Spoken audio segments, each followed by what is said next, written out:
Good morning, everyone. This is Deborah. I saw a guy the other day that said he watches my channel, but he didn't really like it because it was really centered towards women. Well, I disagree. I really do, because if you men want to understand women more, you should watch my channel, because women are complicated, believe me. All right, we're going to talk about today what it's like to get ready for major surgery, or like I'm getting ready to have a hip replacement. This will be my second one. I only got 2 hips, right? The other one, just before the surgery, I couldn't walk. I had to hold on to, if I went down a hallway, I had to hold on to each wall to get down the hallway. And I remember, this is no joke, working up to the last day. I was limping so badly, I was embarrassed at work. Really embarrassed, because even though I've been disabled since 2009, this was a disability that you could actually see. And I see so many people who are limping, whose posture is, totally bent over, and it breaks my heart. So I have to always make a conscious effort to, hold your shoulders back. Because I had a great-grandmother who was totally hunched over with the hump on the back. It was horrible. But the days leading up to a surgery are filled with tons of things to do. First thing is you got to get your meds straight.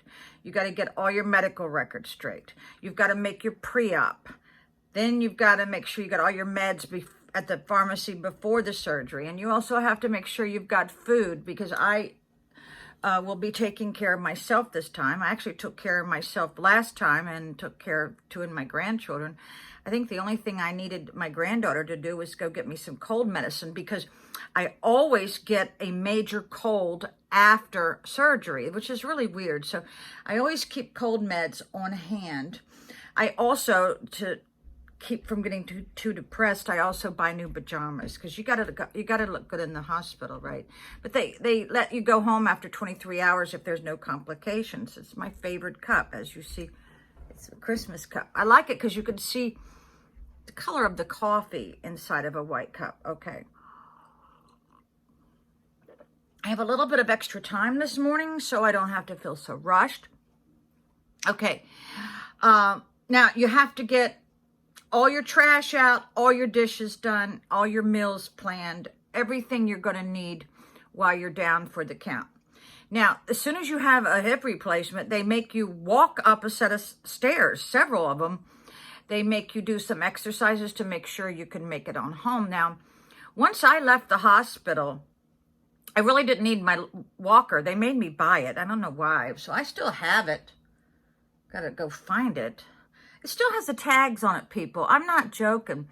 The hip replacement is easy to recover. They didn't even book me for physical therapy. Now on the knees, that's a different situation, people.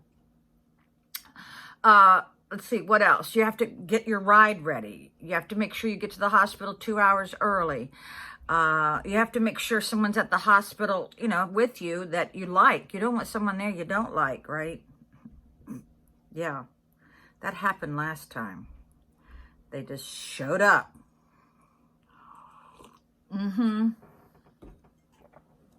So, yeah, I always buy a new pair of pajamas to wear at the hospital.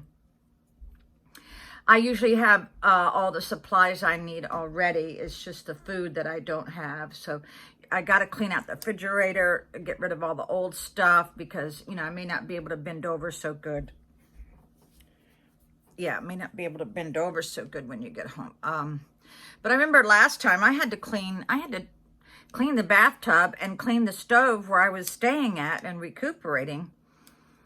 The reason why I had to clean the stove is that I was making something for the children for dinner. This is the second day after my surgery, and I put the tray in, not knowing it was plastic. It was a plastic brown tray from McDonald's.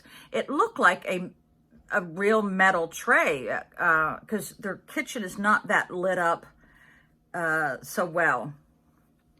So I hope y'all enjoyed the video I made yesterday about why your girlfriend or why the girl you keep asking for a date don't want to go with you. And these are true things that's happened to me. Yeah, really.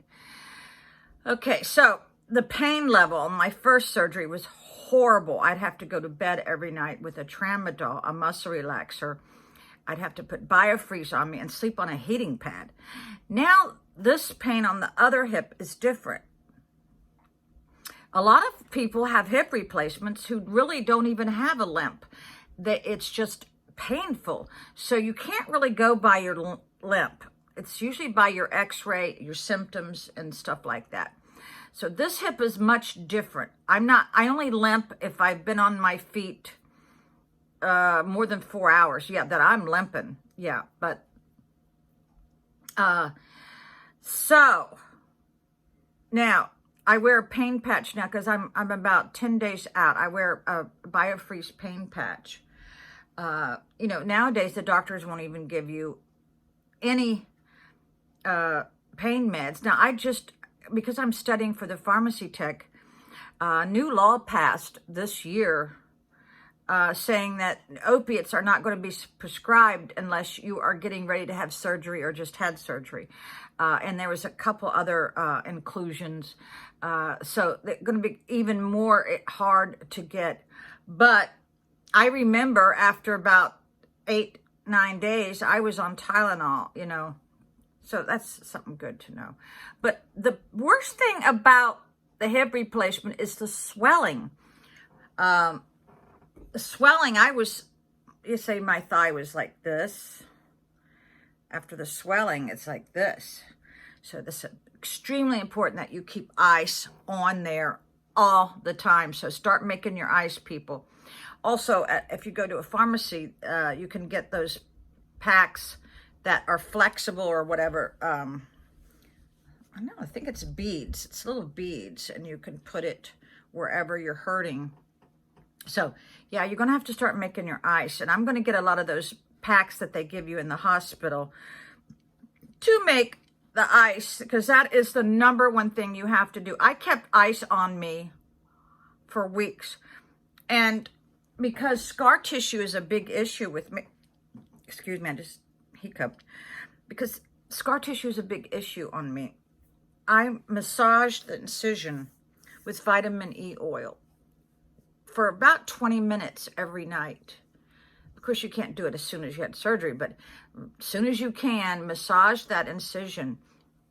Now, I elected not to have staples. I wanted the super glue, I call it. They have also, you can get the stitches underneath the skin.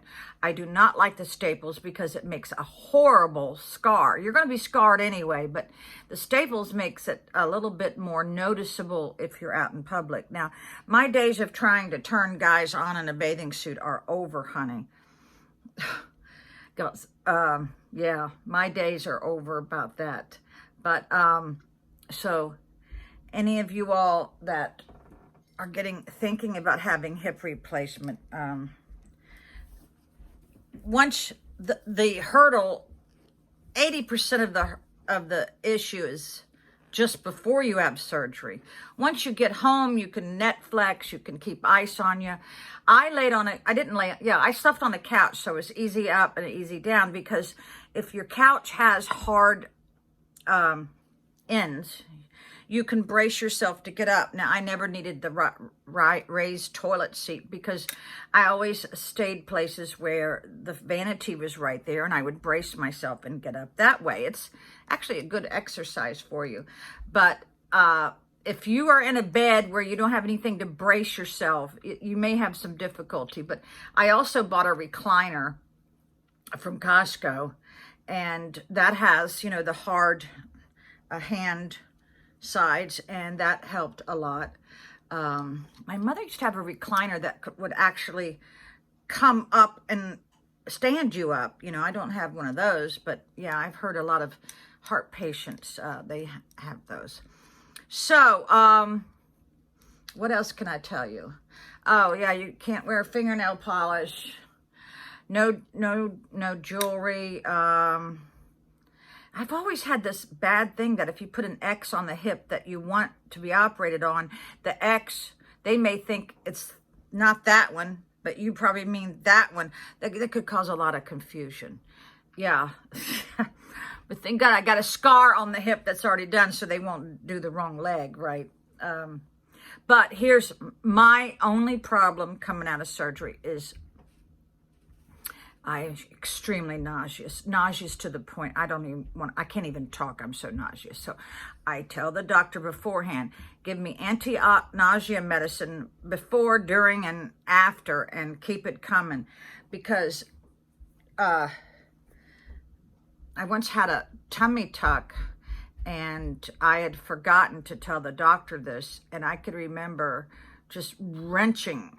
And I was so afraid I was going to split my stitches, you know. But it worked out all right. So I've learned that lesson. And if you get nausea, because the anesthesia, that's one of the side effects is nausea. So you got to know your body. And you're responsible for your recovery. And you're responsible for everything. But it's good to have an advocate in the hospital, if you have one, that can sit with you and watch what's going on. But ultimately, you are the one responsible. So if something doesn't feel right, say something. Doesn't sound right, say something. You know, hospitals have come a long, long way. And my only fear is because I work around a lot of sick people, that I could get sick before surgery. And I've already had to wait 5 months, people. I was supposed to have my surgery in April.